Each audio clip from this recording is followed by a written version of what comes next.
Okay, we are continuing on with the idea of solving linear equations that involve coefficients, as well as using distributive property, and maybe having multiple terms that might require multiplication or division. Okay, so moving on, we're going to include some more problem solving in today's lesson. Before we go there, I would like you to do a couple of review questions. I am going to solve 2 of them for you, and I am going to leave the other 2 for you.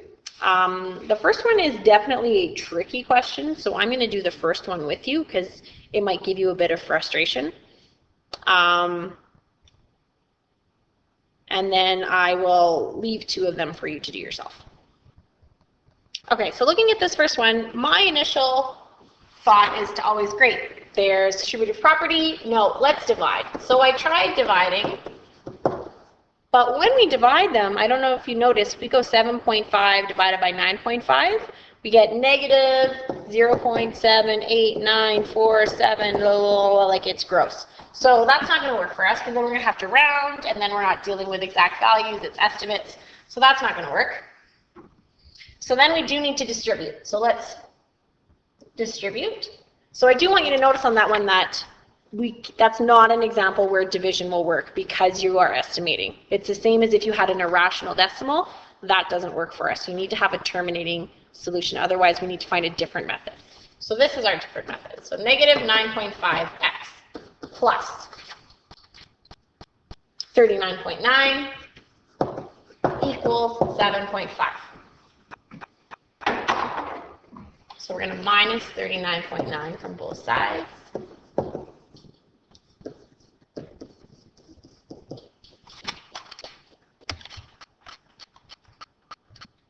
Oops. Okay, that equals negative 32.4. Another option you could have done is you could have turned the 9.5 and 7.5 into fractions. So negative 9.5 and negative 7.5, and could have worked from a fraction method, okay? If you don't want to solve this way, if you don't want to distribute. So now we're going to divide by negative 9.5.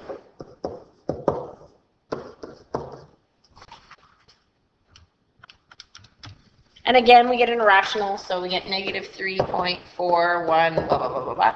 So we do have to round it, okay? It's not going to be an exact value, but at least it's our final solution, and so it's not going to impact any further calculations for this question, whereas if we had divided up here, or up here, that decimal that we had rounded to would have impacted our solution all the way down. And I'm actually going to put x is approximately negative 3.4. It's not an exact value, we've rounded. If you left it in fraction, if you turned it into fraction form at the beginning, you would have got negative 324 over 95, which is a beautiful fraction to deal with, right? That was sarcasm, by the way. I'm going to let you do letter B by yourself. You decide how you want to solve that one. And I think that of the 2, you know what, I think that D is the uglier of the 2. So I will do D for you. So I'm going to leave B and C for you to do on your own. And I'll do the 2 ugly ones with you. Okay. A couple things going on here. I'm going to multiply both sides of the equation. I'm going to get rid of the denominators, okay? So we're going to multiply this side by 6 times 3 over 1. 6 is brutal. Let's try that. Okay? And we're going to do the same thing on this side. We're going to go times by 6 by 3. So we're multiplying by both denominators, so that way we don't end up with the denominator. So these 2 6's are going to cancel out, so we get left with 3 times 7 is equal to 2 times 5 minus g times the 3's will cancel out times 6. So it's kind of like the denominators have just switched to multiply the numerator on the opposite side of the equation. You probably noticed that pattern. So now we get 21. I'm going to multiply the 2 and the 6 to give us 12 times 5 minus g.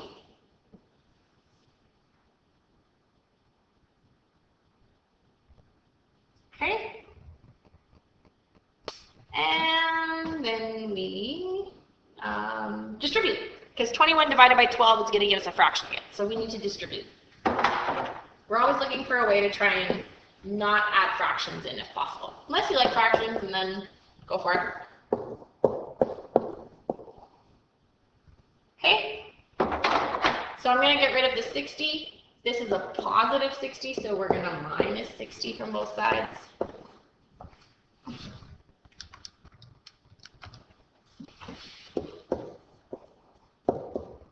Negative 39, that equals 0, equals negative 12g. To get g by itself, many of you will go plus 12. But you have to remember that we're doing the opposite. So if it's being multiplied by negative 12, to undo times by negative 12 is divide by negative 12. So negative divided by negative is going to give us a positive. And when we divide those, we get 3.25. That's a nice terminating decimal, equals to g. So we could leave it at 325, or we could put 3 1/4 equals g. Either one. Okay, so I'm going to check letters B and C from you tomorrow.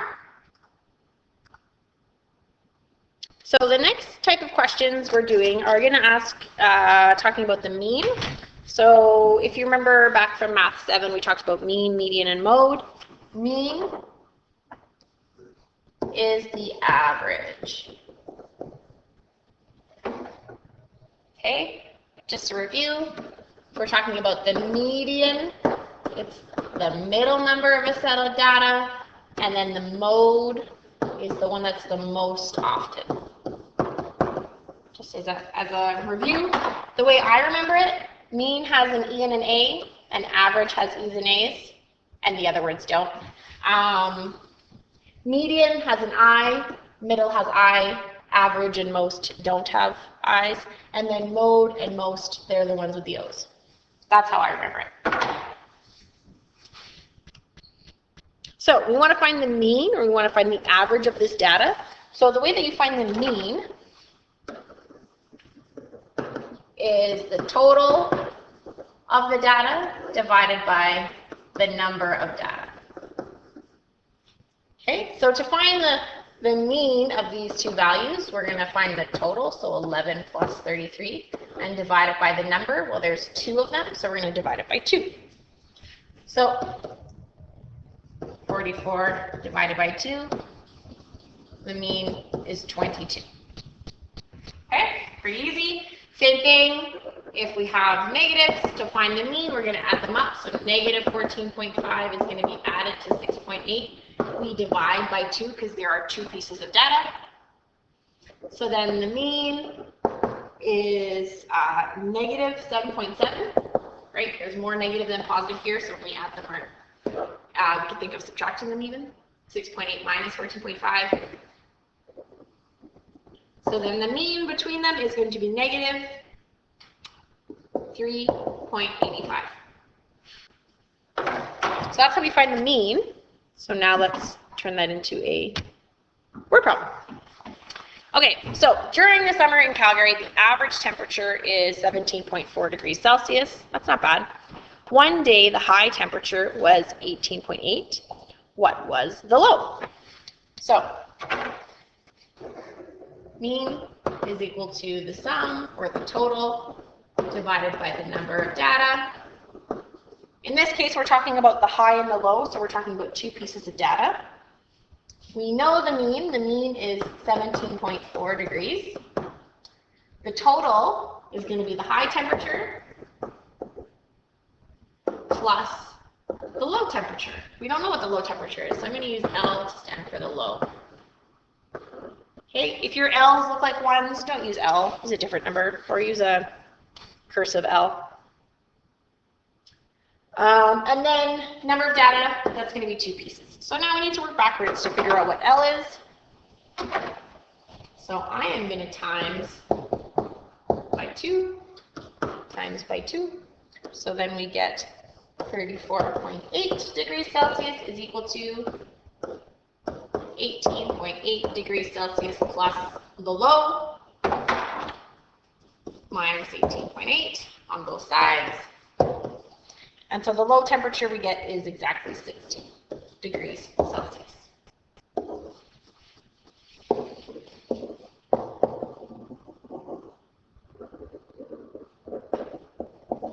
If they ask you with a question, you should answer it with a sentence or at least some kind of words. I'm going to leave this second one for you to do. Very similar setup. The only difference is this one is asking you for the high temperature. So we're giving you the low, you need to find the high temperature. Same kind of process as the last one. So it should be doable for you. Oops. Wrong button. So then the last thing I want to show you is something to do with perimeter. I keep giving you perimeter practice questions because for some reason you don't remember how to do it. So I'm going to give you lots more. So this one says a square. If it is a square, that's telling you a hint. All the sides are the same. Has a perimeter of 50.8 units. So if we added up all the side lengths, we get 50.8. So if it's a square, all the side lengths are also the same. So if this side is x minus 4, this side is also x minus 4, and this side is also x minus 4. Okay, and when we're talking about perimeter, we're talking about going around all of these 4 sides, the distance around the 4 outsides. So we could go x minus 4 plus x minus 4 plus x minus 4 plus x minus 4, or we could realize that it's going to be the same as 4 times x minus 4, and that has to equal 50.8. Okay? You could also have gone 1, 2, 3, 4 and got 4x minus 4 minus 8 minus 12 minus 16 equals 50.8. So you could have added them up separately when you go around the perimeter. You will find that when we distribute this, we would get the same thing. But I'm not going to distribute this because I notice that I have a coefficient that I can divide by. So I'm going to divide both sides by 4. And when I divide by 4, I get x minus 4 equals 12.7. There's no coefficient with the x, so as long as once I get rid of that minus 4, x will be by itself. So x is 16.7, let's say, units. So that's what x is. That's not the length of one side. That's just what x is. So if I want to know the length of one side is x minus 4. So 16.7 units minus 4, so 12.7 units is the length of one of the sides. Okay, so that's it for lesson 5 for chapter 8.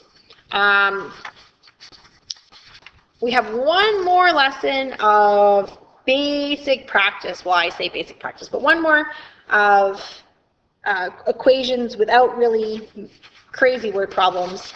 And then lesson 7 really gets into the word problems. After lesson 6, that's a place where we could also do some advancement for those of you that are looking to do some more advanced algebra. We can go there after lesson 6, pardon me. So if you are feeling up to it, then please make sure you let me know tomorrow in class.